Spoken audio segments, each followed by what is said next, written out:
Tropical Storm Arthur continuing to move north-northeast along the U.S. East Coast and could bring tropical storm force winds to the Outer Banks of North Carolina. Right now it has winds of 45 miles per hour, pressure of 1,002 millibars.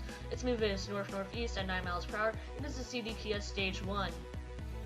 On the CDPS Cyclone Destruction Potential Scale projected for Cape Hatteras on Monday, May 18th, wind speeds are expected to be low, storm size is expected to be low, rainfall potential is expected to be significant, and its overall threat to land is low, making a CDPS Stage 1, minor damage expected. Here's a look at its position on the map right now. As you can see, it is moving north-northeast, and it has winds of 45 miles per hour, pressure of 1,002 millibars, and it will bring CDPS Stage 1 damage to the Outer Banks once it passes near them. Here's a current look at distances in miles away. Right now it's 210 miles away from Charleston, 237 miles away from Savannah, 250 miles away from Wilmington, 251 miles away from Jacksonville, and 335 miles away from Cape Hatteras. Current watches and warnings include a tropical storm warning for Outer Banks, Morehead City, North Carolina, and Jacksonville, North Carolina. Right now it has maximum sustained winds of 45 miles per hour, and everyone is in agreement that it is 45 miles per hour, which includes the NHC, the ADT, the ATCF, and us. Here's a look at our current projected cone. Right now we do have it 45 miles per hour, and then in 12 hours 50 miles per hour, 24 hours 60 miles per hour, and then at 36 hours it peaks at 65 miles per hour. After that it becomes extratropical, and then at 120 hours it dissipates.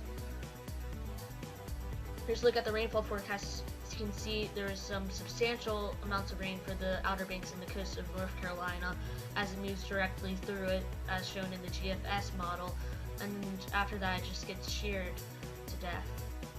On the sea surface temperatures, you can see it's right over the Gulf Stream right now, and that's fueling the system, and it's going to continue to move along that Gulf Stream for the next day or so.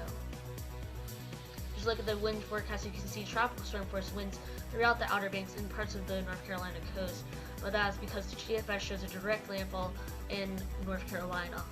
Here's a look at the multi-model diagnostics.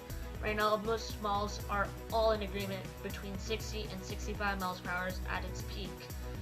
The deep layer shear is expected to decrease and then go berserk after that and shear the system to death. The SSTs are pretty high right now, 24.5 Celsius, and it's expected to gain more steam at 26 Celsius, and then expected to fall off a cliff. Here's a look at the track. Most models are in a split whether it will turn to the northeast or turn out to sea. Right now the GFS shows it turning into the northeast, while the ECMWF shows it turning out to sea.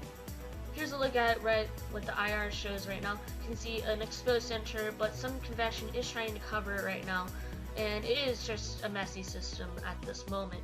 Here's a look at the IR right now. So you can see some convection trying to blow up over the system and cover up that exposed center, but right now it is not succeeding.